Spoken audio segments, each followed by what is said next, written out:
Ever wondered how companies like Tesla, Amazon, or Tata evaluate their financial health?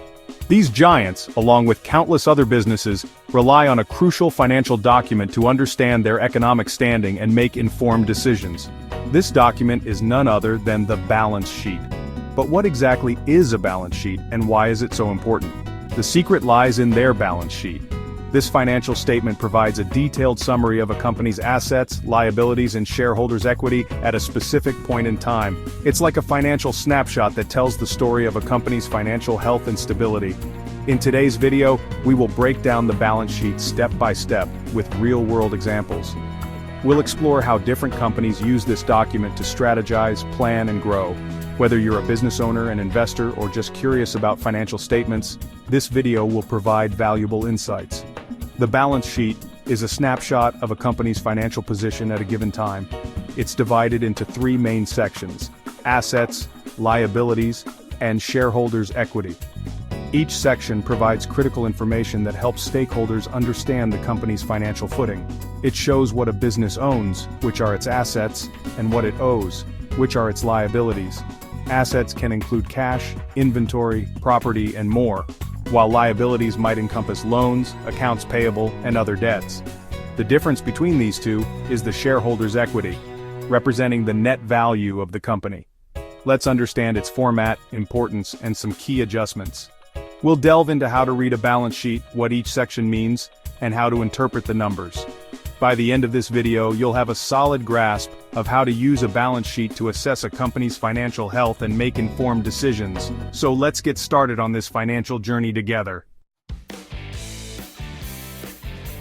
The balance sheet is a financial statement that records a company's financial position at a specific point in time. It provides a snapshot of what the company owns and owes, as well as the amount invested by shareholders. This crucial document is divided into three main sections: assets, liabilities, and equity. Assets: what the company owns, like cash, buildings, and inventory. Assets are further categorized into current and non-current assets. Current assets include cash and other assets that are expected to be converted into cash within a year, such as accounts receivable and inventory. Non-current assets, on the other hand, are long-term investments like property, plant, and equipment. Liabilities: what the company owes, such as loans and creditors. Liabilities are also divided into current and non-current liabilities. Current liabilities are obligations the company needs to settle within a year, like accounts payable and short-term loans. Non-current liabilities are long-term debts and other financial obligations that are due after a year. And equity, which includes the owner's investment and reserves. Equity represents the residual interest in the assets of the company after deducting liabilities. It includes common stock, retained earnings, and additional paid-in capital. Essentially, equity is what the shareholders own in the company. Let's take Tesla Inc. Their latest balance sheet for the year 2024 shows around $97 billion in assets. This includes their cash reserves, manufacturing plants, and inventory of electric vehicles. Tesla's assets are a mix of current and non-current assets, reflecting their robust financial health and investment in long-term growth, and liabilities of $40 billion. These liabilities include loans taken to finance their operations and investments, as well as accounts payable to suppliers. By managing their liabilities effectively, Tesla ensures they have the necessary resources to continue their innovative projects and expansion plans. This means Tesla has strong financial backing and good liquidity. With a significant difference between their assets and liabilities, Tesla demonstrates a solid financial foundation. This balance sheet not only reassures investors about the company's stability, but also provides insights into its future growth potential. Understanding a balance sheet is essential for making informed investment decisions and evaluating a company's financial health. Assets side: non-current assets, land, machinery, and patents. Current assets: cash, debtors, stock, and investments. Liabilities side: non-current liabilities, long-term loans, bonds. Current liabilities: short-term loans, creditors. Equity, capital, retained profits. Reliance Industries, 2023 to 24. Assets worth 20 lakh crore rupees, with a major portion in land, plants, and cash reserves. 1. Outstanding expenses and prepaid expenses. These are expenses that have been incurred but not yet paid, or expenses that have been paid in advance. Outstanding expenses are liabilities, while prepaid expenses are considered assets.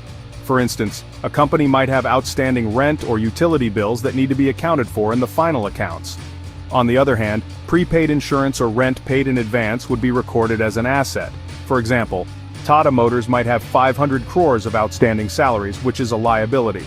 This means that the company owes this amount to its employees, and it must be recorded in the financial statements to give a true and fair view of the company's financial position.